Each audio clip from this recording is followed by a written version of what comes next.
জানো আমরা কিন্তু দুইটা পাবো নিব, একটার নাম রাখবো টমেটো আর একটার নাম রাখবো আপেল। এখন কোনো চুমো টুমো দিতে পারবো না, কালকে পার্কে দেখা করার সময় দিব। তুমি না, আচ্ছা ওয়েট,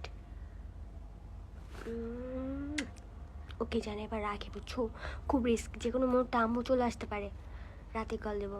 তলে তলে তুই এত দূর, খারা তোকে দেখাইতাছি। নে তোর লেগে পেয়ারা কেটে লইছি, নে তুই তো পেয়ারা অনেক পছন্দ করিস, পেয়ারা দেও। ওলারা কি করে? কোন ছেলে? তোর ঘরে আমি হইছি নাকি তুই আমার ঘরে হইছস?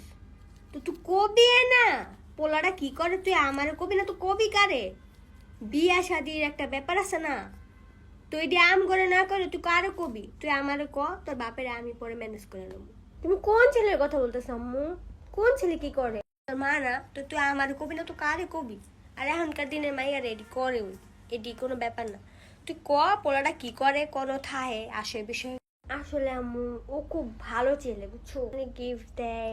ও বলছে ওর পড়াশোনা শেষ হয়ে গেল আমাকে বিয়ে করবে। আব্বুকে বললো না, আব্বু অনেক রাগ করবে বুঝছো, অনেক বকা দিবে আমাকে। এখন বললো না, পরে বললো যখন ম্যানেজ করার দরকার হবে বিয়ের ব্যাপারে, তখন বললো। ওলাকে অনেক সুন্দর, দেখা টেহা করছিলি নি একদিনও? হ্যাঁ আম্মু, 4বার দেখা করছি, অনেক যত্ন নেয়। আমি যখন শাড়ি পরে হাঁটি ও আমার শাড়ির আঁচল ধরে